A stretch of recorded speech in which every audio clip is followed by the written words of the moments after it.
美国高超音速武器实验又失败，这一步跟不上，怎么还步步都摔跤啊？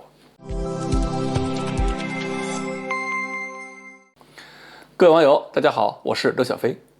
昨天美国多个网络媒体报道说，美国空军已经证实12月15日 AGM-183A 新型的那个高超音速导弹又进行了一次发射实验，然后又失败了。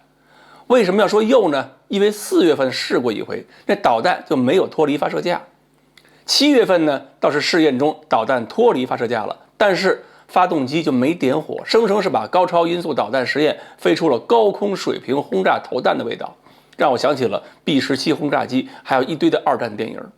但是美国认为这次实验呢，还是取得了部分成功，至少是提供了评估发射程序其他方面的机会嘛。而12月15日这次发射实验呢，导弹又跟4月份一样，是紧紧抱着轰炸机不肯撒手啊，没办法，只好带回家了。这一系列发射实验的主要目标呢，是验证一下这个 AGM-183A 的火箭助推器到底行不行。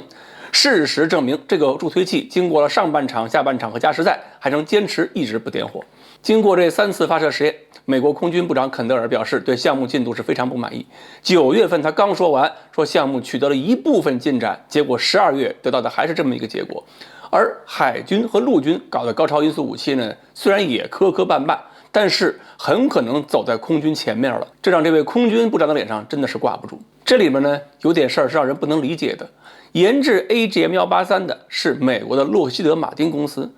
洛马公司在美国军火商里边可是顶尖公司之一呀。那么多经典的飞机 F-22、F-35，还有那么多导弹都是出自洛马的。而为什么鼎鼎大名的洛马公司居然这次连续3回搞不定一个火箭助推发动机了？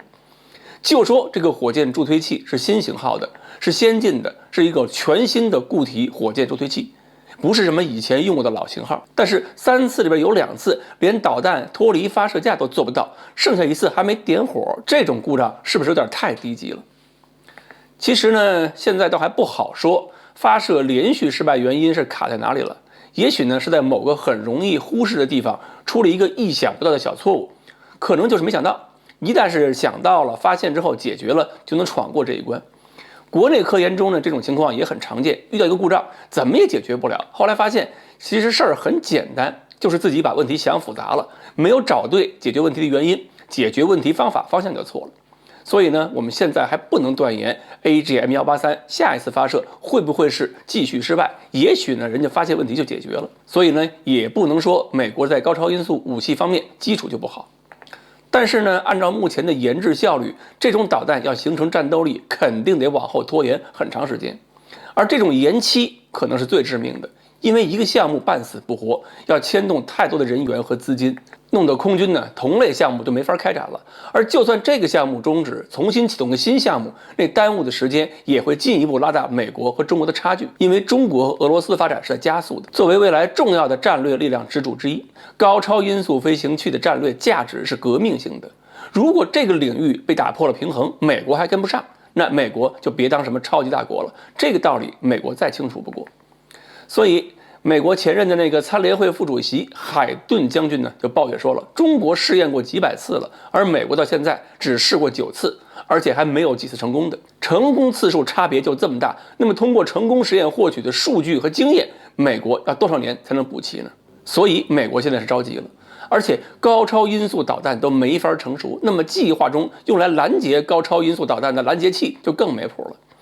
如果有一天美国人发现美国有的武器中国都有，中国有的武器美国还没凑齐，那就是严重的不对称。那么在这种不对称的格局下，美国怎么维护在亚洲的军事霸权？将来怎么能管住自己的盟友？好，关于 AGM-183发射第3次失败对美国空军打击有多大，今天呢我们就聊到这里，欢迎大家继续关注我们的栏目，我们下期再说。